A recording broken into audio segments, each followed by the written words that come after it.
Hi guys, it's Rach. Today's beauty haul I am very excited about. These are high-end items that I picked up while I was on holidays in America, but I didn't pick them up in Sephora. It wasn't from MAC. These are the items that I picked up either in Nordstrom's or Bloomingdale's at the beauty counters. I did a couple of different trips at a few different times. I also got a few things on sale because I was in Nordstrom and I think they were having like a friends and family kind of sale or something like that. So lots of fun products from Chanel, from YSL, Dior, Nars, Clinique, and a few other bits and pieces. So hopefully you guys enjoy. Let's start off with Dior. I picked up two products from Dior. The first one is one that's just been re-released on the market here in Australia. It's the Diorskin Airflash Foundation.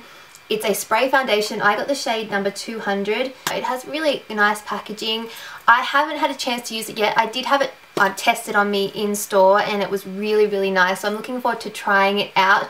The guy that put it on me in store used a brush. He kind of sprayed it onto the brush and sprayed it and then applied it to my skin, and that seemed to give a really nice flawless finish. The other one that I picked up is the Dior Rosy Glow blush. This is one that again has been on my list for a little while now.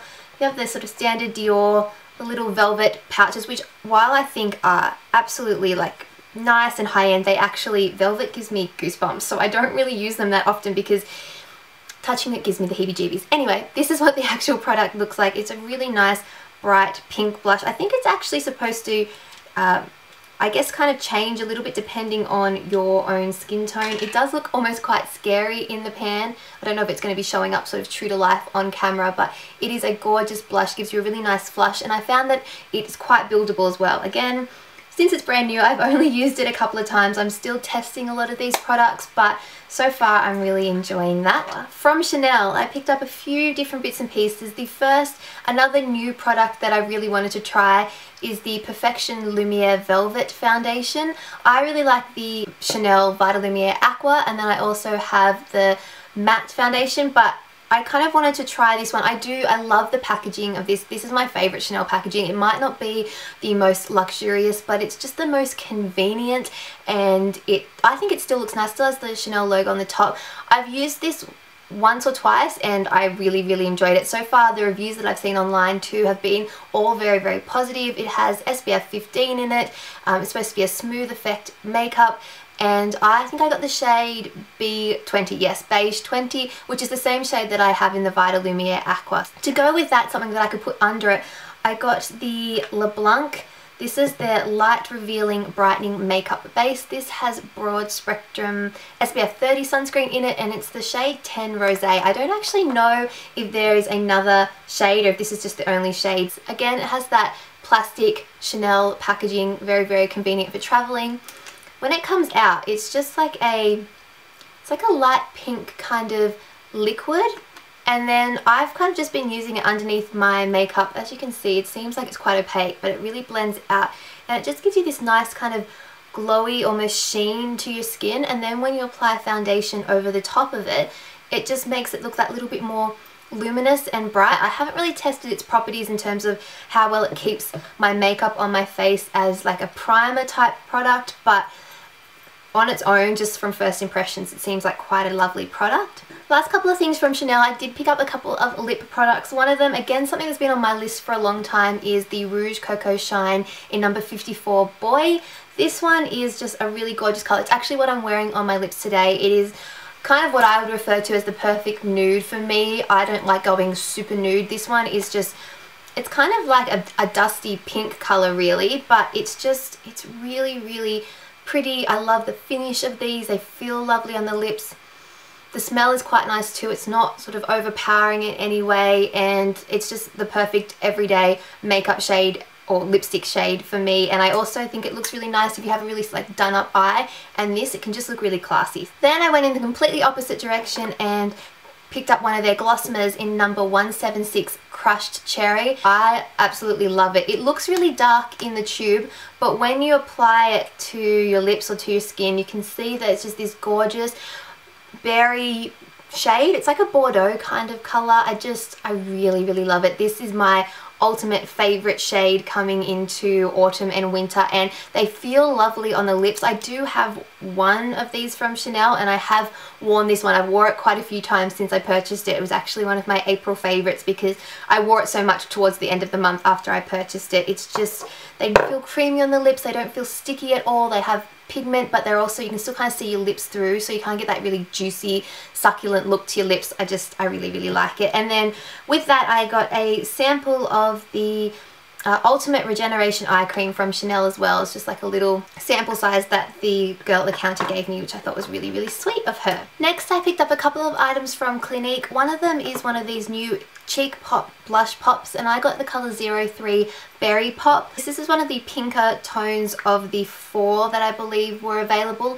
I kind of want to pick up Ginger Pop, which was another shade that was there, but I decided to just get this one. This is definitely a Rachael colour. I tend to sway more towards pink or berry blush tones, and this is just really pretty. It gives a really nice sheen to your cheeks without being shimmery at all, if that makes sense. It looks matte, but when it goes onto your skin it just has this really nice finish. And then I also picked up the Clinique Bottom Lash Mascara, the long wearing formula. This is one, again, been on my list for a very long time, something that I've wanted to try. It's just a cute little mascara here with a teeny tiny wand. The wand is about the size of the Benefit Gimme Brow brush. If any of you guys sort of need a comparison, and it's just for your lower lashes. On my very last day in Santa Monica before we flew out, I managed to stumble upon the Space & K counter in Nordstrom, and from there I picked up a couple of products from Kevyn Aucoin. The one product that I wanted to pick up was the Brow Precision Pencil, and I did pick that one up. This is the brunette shade, I believe. Yes, it's the brunette shade. Looks like this. It has the little spoolie at the end, and then it has a retractable, really fine tipped pencil. This is really great if you really like precision, if you like to sort of draw in the individual hairs, if you really like a crisp point at the end of your brow, then you can get that with this. And it seems to be quite easy to use. Then you just pull it back in, really slim, and just, I don't know, I just really like it. I got a lot of eyebrow products that I'm going to be testing out and kind of seeing which ones I like better, but so far I've been enjoying that one. I also picked up the Kevyn Aucoin Sculpting Powder. I got the shade Medium. I didn't know if there were other shades there. I can't remember whether I noticed, but this one obviously caught my eye straight away. I love the packaging. It's little and convenient, and it's not excess. It's just sleek.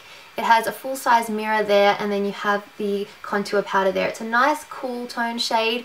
It's maybe warmer than some of my other contour powders, but still a cool shade. Very pigmented. You just use a little bit on a brush. I've been applying it with my, this one here, it's my Wayne Goss No. 2 brush, just in the hollows of my cheeks, and so far I've been really enjoying that as well.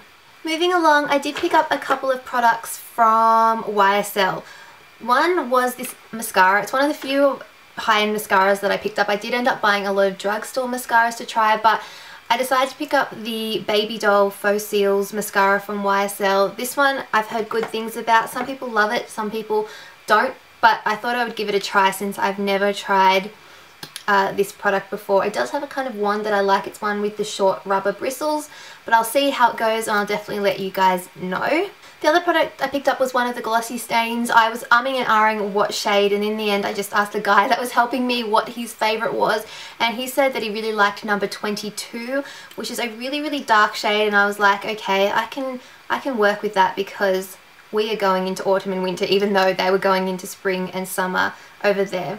It's a really nice purpled berry shade, a bit more purple, and then I think it does kind of change on the lips, but it's definitely a dark lip colour, and that is right up my alley. I love these glossy lip stains. They're long wearing, they stain your lips, they have a glossy finish.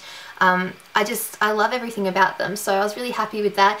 Definitely can see this being a staple for me coming into autumn and winter, and this one does happen to have some little micro glitters or something in it, so I think it'll have like a really nice shiny finish to it. And I better rub that off, otherwise I'm gonna, look, there we are, got a stain. I knew that would happen!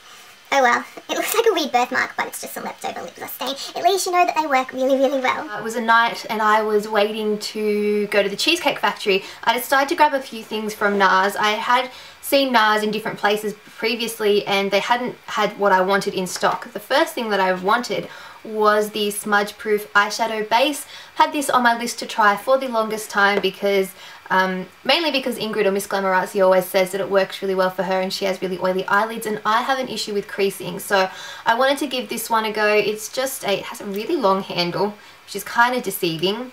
It's just a white eyeshadow primer. I haven't had a chance to put it to the test yet, but I do want to try it out and maybe do a little mini review on it after I've given it a shot to see if it can make my eyeshadow last all day, because I wear my makeup for probably at least 14 hours every day at work, so it needs to last me a good amount of time. Also from Nars, I picked up another of their satin lip pencils. This time I got the shade Hyde Park. I really like the finish of these and I love me some lip pencils, so this one is a really nice kind of berry red shade. You can see a trend of the kind of lip colours that I really like, but these go on so creamy and smooth, and I really like them, so I was happy to pick up that. And then second last thing I got from Nars was another one that I've wanted to get for a while. It's their Radiant Creamy Concealer in Vanilla. I have the shade Honey, which is a little bit dark for me. The vanilla does seem quite light, but I'm gonna see how it goes. As you can see, it's obviously quite a contrast to my hand, but I do have a little bit of a tan that I picked up while I was there, so I'm hoping on my face, especially going into winter, that it will be okay. I don't mind if it's a little bit lighter, I just don't want it to be crazy light on me. Then last but not least from Nars, I decided to pick up one of their blushes. This is in the shade New Attitude, and I can't remember if this one was a new colour. I think it might have been, but I could be completely wrong, so someone out there might be able to correct me if I am. It is a matte blush, and I don't know, I just kept on coming back to that colour. I was looking at all the blushes and for some reason this one just, it spoke to me, so I decided to pick it up. I don't have many Nars blushes. The only one that I have Sin and Orgasm, and I love both of them, so I thought I would give this one a go. Okay guys, to round out this haul, I did actually pick up a couple of things from Bobbi Brown again. I picked up another blush, which I just dropped the packaging of, pretend you guys didn't see that. The blush that I picked up is Apricot, and I actually asked for this at 3 different Bobbi Brown counters, and was it Sephora? No, does Sephora sell Bobbi Brown? I don't know where I was, but anyway, I'd asked for it 3 different times and everywhere said they were completely out and they were having stock issues with Bobbi Brown. And then I ended up at this Nordstrom at the Grove, I think it was. Was I? Yeah. And they had it.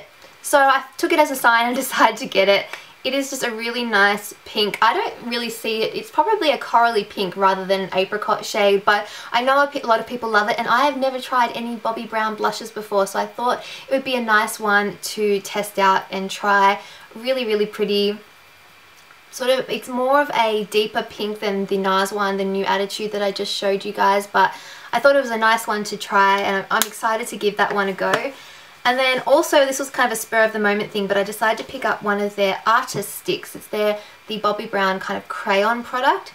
I was wondering why the box was so massive, and then I realized that you actually get this stick and a sharpener. And I'm guessing it's because these sticks are just too large for any of your normal standard size sharpeners, so that's a nice little touch. The shade that I got was Rose Brown. I was kind of attracted to these kind of muted dark, like neutral pink, brown pink kind of colours, and I thought this one was nice because the girls even trying it, they're saying that you can use it on your lips obviously, but you could also put it on your cheeks because it is creamy. You can kind of blend it out to get a little bit of like a cream cheek tint. And then she also said that you could even potentially use it as an eye base. Don't know about that, but I thought it was a really nice colour. I kind of just plan on probably using it on my lips, but I don't know, I like the idea of multi-purpose products, so I'm going to give that one a go. Okay, so I've been talking for a long time. I hope you guys have enjoyed this beauty haul. I have a ton of makeup hauls and other hauls from my USA holiday, so definitely check them out. Make sure you subscribe so you don't miss any of those videos, and give this one a thumbs up if you enjoyed it. I will have links to my other hauls that I've posted in the description box below, as well as a, what are they called? They're called playlists. A playlist to make it easy for you guys to be able to watch them all if you are interested. And other than that, I'm gonna go. I hope you guys are all doing really well, and I will see you guys all in my next video. Bye! I have a permanently pink stained hand. It won't come off. No matter what I do. Where's my Bioderma? I'm thinking I'm gonna have to like get out the heavy duty like cleansing oils to get this off. I don't think it's gonna come off. This is the hazards of... 'Cause I'm lost, I'm young, I've got my mind in the clouds, and if I fall asleep, you'll be leaving this town.